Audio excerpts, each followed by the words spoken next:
की कहानी है गुरुदेव रवींद्रनाथ टैगोर के कलम से निकली स्वाभिमान और आत्मसम्मान से भरी स्वतंत्र और सशक्त महिलाओं में से एक महामाया की। जब सती प्रथा अपने चरम पर थी, तब भी महामाया के स्वाभिमान के सामने चिता की अग्नि भी शांत हो गई। कहानी शुरू होती है नदी के किनारे बने पुराने शिव मंदिर के खंडहर से, जहां आज राजीव बहुत हिम्मत करके महामाया से अपनी मन की बात बताने आया था। महामाया ऊंचे घराने की 40 वर्ष की अविवाहित कन्या है। सौंदर्य ऐसा कि शरद की धूप के समान पक्के सोने के रंग की प्रतिमा सी लगती है, उन्मुक्त और निर्भीक। उसके पिता नहीं थे, केवल बड़ा भाई है। उसका नाम है भवानी चरण। भाई बहन का स्वभाव एक सा ही है। मुख पर ऐसा तेज होता है कि दोपहर की सूर्य की तरह चुपके से सब कुछ जला देते हैं। खासकर भवानी चरण से लोग अकारण ही भय खाया करते हैं।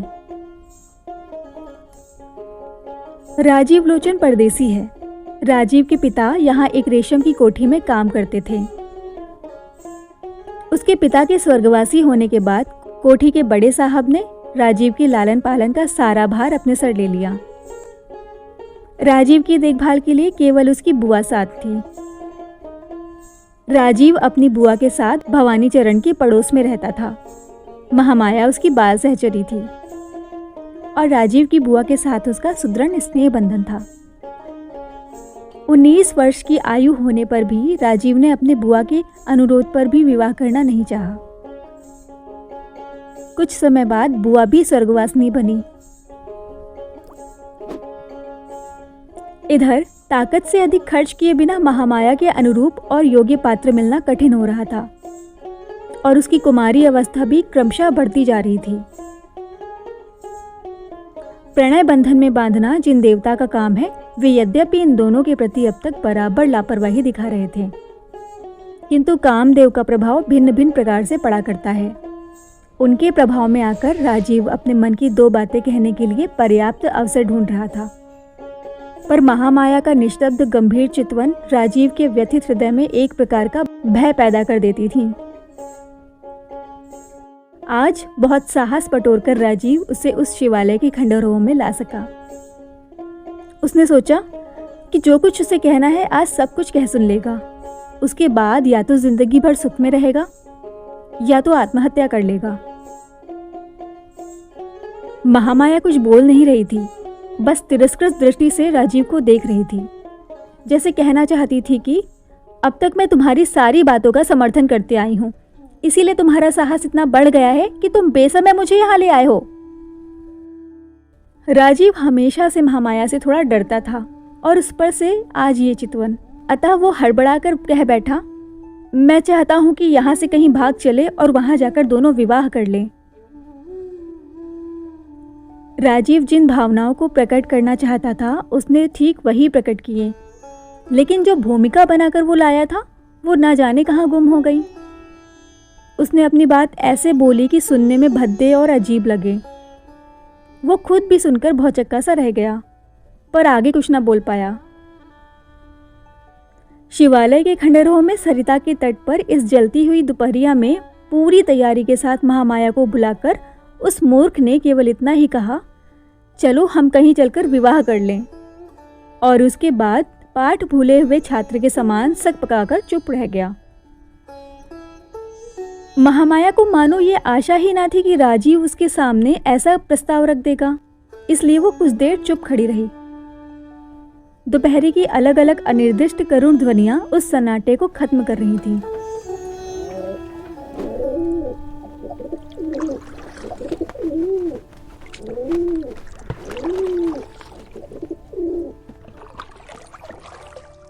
राजीव को महामाया के मुख की ओर देखने की हिम्मत नहीं हुई।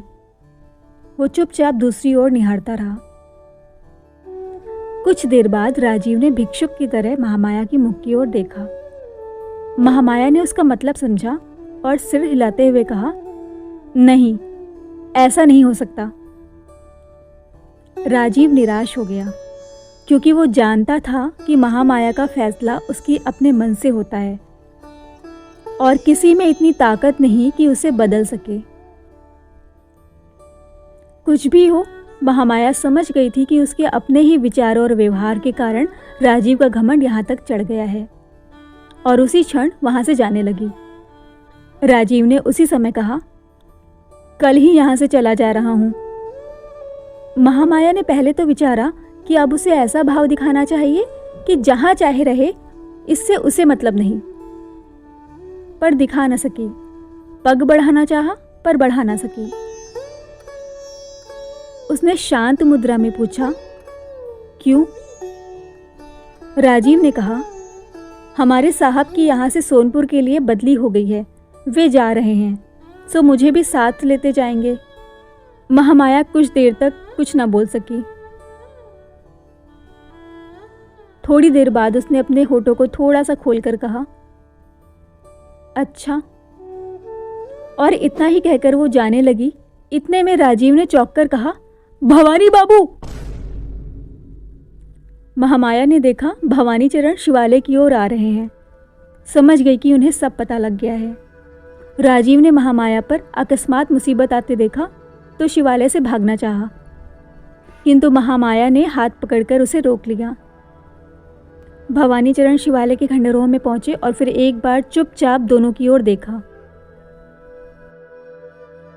महामाया ने राजीव की ओर देखते हुए अविचलित स्वर में कहा, राजीव, मैं तुम्हारे घर ही आऊंगी, तुम मेरी राह देखना। भवानी चरण चुपचाप शिवालय से बाहर आ गए। महामाया भी चुपचाप उनके पीछे चली आई और राजीव चकित सा होकर वहीं खड़ा रहा, मानो उसे फांसी का दंड सुनाया गया हो। उसी दिन रात को भवानी चरण ने विशेष रेशमी साड़ी लेकर महामाया को दी और बोले, इसे पहनाओ। महामाया उसे पहनाई। उसके बाद बोले, अब मेरे साथ चलो।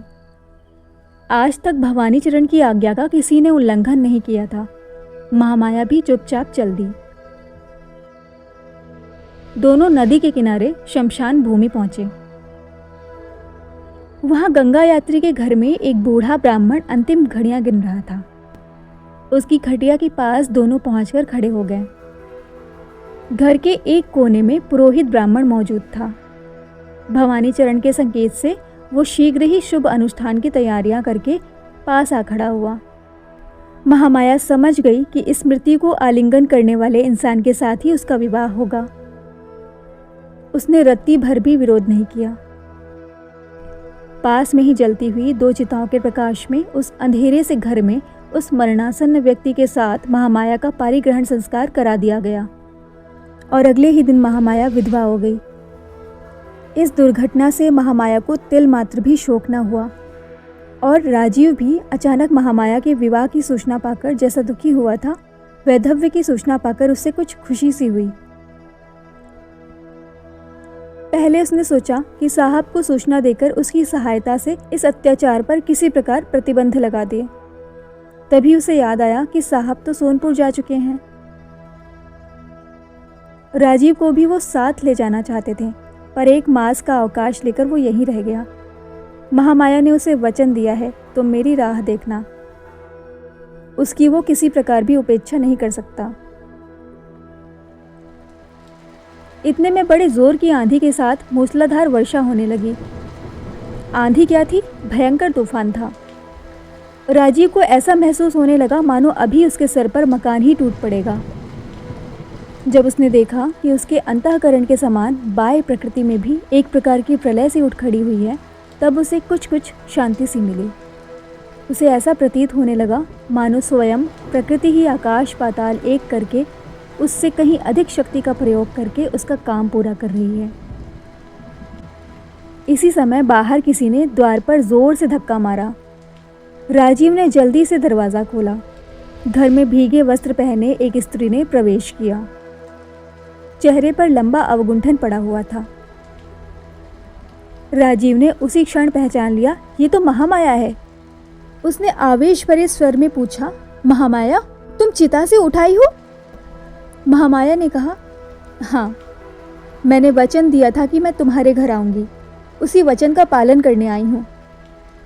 लेकिन राजीव, अब मैं ठीक पहले की तरह नहीं हूँ। मेरा सब कुछ बदल गया है, लेकिन अपने मन में महामाया हूँ।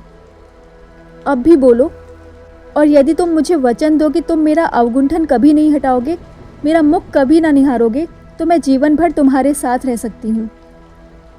मृत्यु के चंगुल से वापस मिल जाना ही बहुत है। उस समय और सब बातें तुच्छ मालूम देती हैं। राजीव ने शीघ्रता से कहा, तुम जैसे रहना चाहो वैसे रहना, मुझे छोड़कर जाओगी तो मैं रह नहीं सकता। महामाया ने कहा, तो अभी चलो, जहाँ तुम्हारा साहब गया है मुझे वहीं ले चलो। घर में जो कुछ था सब कुछ छोड़ छाड़ कर राजीव और महामाया उसी प्रकृति के प्रकोप में निकल पड़े। ऐसा बवंडर चल रहा था कि खड़ा होना मुश्किल था। उसके वेग से कंकड़ियां उड़ उड़कर बंदूक की छर्रों के समान शरीर में चुभने लगी। श्रोता इस कथा को कोरी कवि कल्पना ही ना समझें। जिन दिनों यहाँ सती प्रथा प्रचलित थी, उन्हीं दिनों ऐसी घटनाएं कभी कभी हो जाया करती थी। महामाया के हाथ पैर बांधकर यथा समय चिता में रखकर उसमें आग लगा दी गई थी। आग भी खूब जोरों से जल उठी थी, लेकिन उसी समय बहुत जोर का बवंडर उठा और मूसलाधार वर्षा पड़ने लगी। जो दाह संस्कार करने आए थे वे शीघ्रता से गंगा यात्री वाली कोठी में जा छिपे और भीतर से द्वार बंद कर लिया। इसी बीच महामाया के हाथों में बंधा कपड़ा जलकर भस्म हो गया और हाथ खुल गए। असहाय दाह पीड़ा में मुख से कुछ न कह सकी, परंतु उठकर बैठ गई और पैर की रस्सी खोल डाली। इसके बाद वो सबसे पहले घर आई। घर में कोई नहीं था, सब शमशान गए थे। दीपक जलाकर एक धोती पहनकर महामाया ने एक बार दर्पण में अपना चेहरा देखा और दर्पण जमीन पर दे पटका। फिर कुछ देर वहीं बैठी बैठी सोचती रही। उसके बाद चेहरे पर लंबा अवगुंठन किया और राजीव के घर की ओर चल दी। इसके बाद जो हुआ वो आप सब जानते हैं।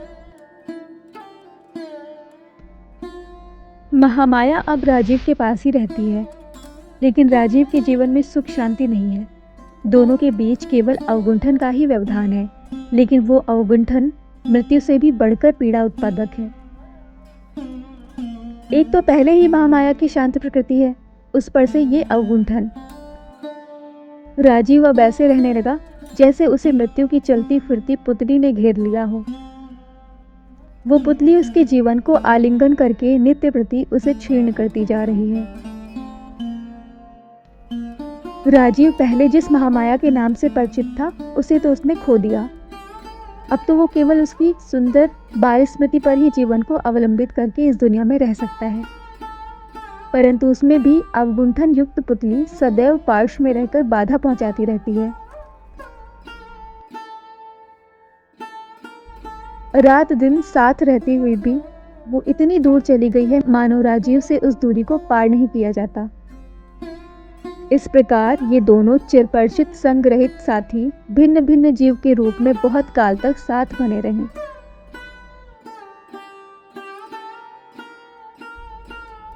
एक दिन रात में बरसात के मौसम में बादल फटे और निशिकर ने दर्शन दिए। राजीव बिस्तरे से उठकर झरोखे के पास बैठा। बरखा और गर्मी के संगम से थके हुए उपवन में से एक प्रकार की सुगंध और झिंगुरों की झिनझिन की ध्वनि कमरे में आकर उसके मन में एक प्रकार की अराजकता व्याप्त कर रही थी। उसका संपूर्ण हृदय किसी दिशा की ओर प्रवाहित हुआ। पता नहीं राजीव ने क्या क्या विचारा। उसे प्रतीत हुआ कि मानो आज उसके पहले के सब नियम टूट गए हैं। राजीव का ध्यान जीती जागती पुतली की ओर प्लावित हुआ। राजीव उठा और महामाया के कमरे में जाने लगा। महामाया उस समय निद्रा लोक की सैर कर रही थी। राजीव उसकी शैया के पास जाकर खड़ा हो गया। राजीव झुका और महामाया का अवगुंठन हटाकर देखा। उसके चेहरे पर चंद्र ज्योत्सना आ पड़ी है, लेकिन हाय, ये क्या, खिला हुआ चेहरा कहाँ गया? चिताग्नि की शिखा अपनी विकराल लहराती हुई जिह्वा से महामाया के कपोलों का थोड़ा सा सौंदर्य चाटकर वहां सदैव के लिए अपनी राक्षसी भूख का अमिट चिन्ह छोड़ गई है। राजीव चौंक पड़ा। उसके कंठ से अव्यक्त ध्वनि मुखरित हो गई। महामाया तत्काल आश्चर्यचकित अवस्था में जाग उठी। उसने देखा सामने राजीव खड़ा है। उसी क्षण वो अवगुंठन खींचकर सैया छोड़कर एकदम से खड़ी हो गई। राजीव ताड़ गया कि अब उसके सर पर दामनी टूटना चाहती है। वो फर्श पर गिर पड़ा और महामाया के चरणों को स्पर्श करके बोला, मुझे क्षमा कर दो महामाया, मुझे क्षमा कर दो। महामाया कुछ उत्तर न देकर एक पल के लिए भी पीछे की ओर ना हटकर घर से बाहर निकल गई। राजीव के घर फिर वो कभी नहीं लौटी। उसका कहीं भी पता न चला। इस क्षमाहीन चिरगमन की क्रोधाग्नि राजीव के संपूर्ण जीवन पर सदैव के लिए सुदीर्घ दग्ध चिन्ह छोड़ गई।